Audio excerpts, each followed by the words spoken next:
Maggie Phillips paused outside the doors of the Manhattan bar, put down her bulky carrier bag full of bright stuffed toys, and pulled unceremoniously at the maternity tights wrinkling around her legs. 3 more weeks, she thought, giving a final tug.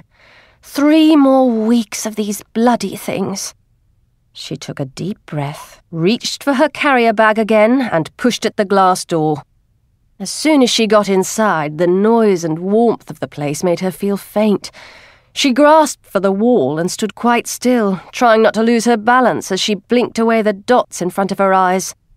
"Are you all right, my love?" inquired a voice to her left. Maggie swiveled her head and, as her vision cleared, made out the kindly face of the coat-check lady. "I'm fine," she said, flashing a tight smile. "Would you like a nice drink of water?" "No, really, I'm fine."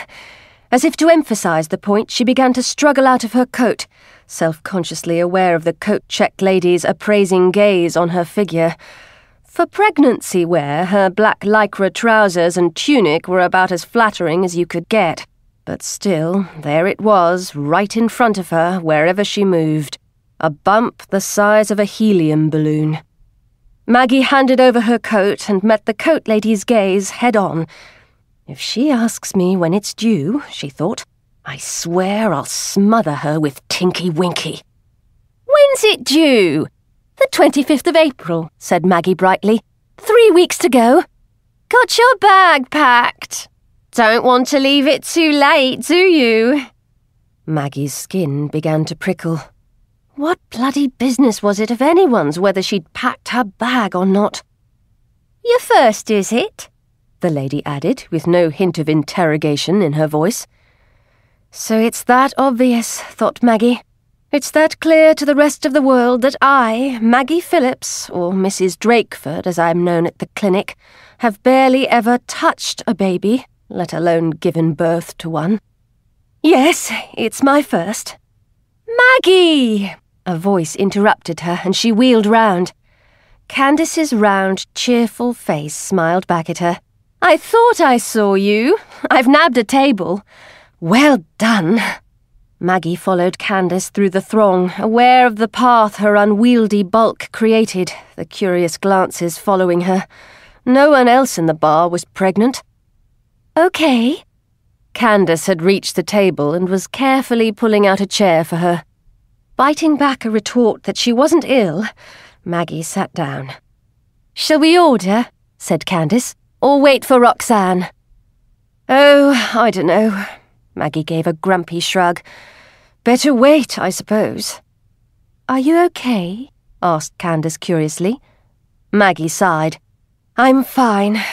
I'm just sick of being pregnant, being prodded and patted and treated like a freak." "A freak?" Candice said in disbelief. "Maggie, you look fantastic." "Listen, Maggie, there's a girl across the road from me who's pregnant at the moment. I tell you, if she saw the way you look, she'd throw up in jealousy." Maggie laughed. "Candice, I adore you. You always say the right things." "It's true." Candice reached for the cocktail menu. "Come on, let's have a look anyway. Roxanne won't be long." Roxanne Miller stood in the ladies' room of the Manhattan bar, leaned forward and carefully outlined her lips in cinnamon-coloured pencil. She pressed them together, then stood back and studied her reflection critically, starting, as she always did, with her best features. Good cheekbones. Nothing could take away your cheekbones. Blue eyes, a little bloodshot. Skin tanned from 3 weeks in the Caribbean. Nose still long, still crooked. Bronzy blonde hair tumbling down from a beaded comb in her hair. Tumbling a little too wildly, perhaps. Roxanne reached into her bag for a hairbrush and began to smooth it down. She was dressed, as she so often was, in a white t-shirt. In her opinion, nothing in the world showed off a tan better than a plain white t-shirt. She put away her hairbrush and smiled, impressed by her own reflection in spite of herself. Then, behind her, a lavatory flushed and a cubicle door opened.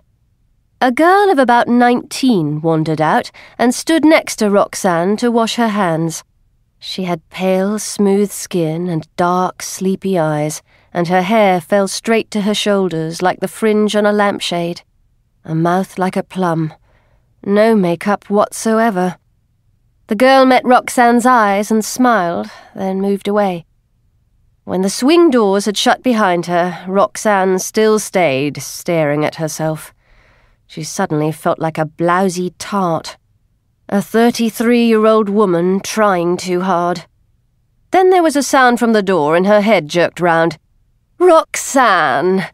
Maggie was coming towards her, a wide smile on her face, her nut-brown bob shining under the spotlights. "Darling," Roxanne beamed and gaily thrust her makeup bag into a larger Prada tote. "I was just beautifying." "You don't need it," said Maggie. "Look at that tan." "That's the Caribbean sun for you," said Roxanne cheerfully. "Don't tell me," said Maggie, putting her hands over her ears.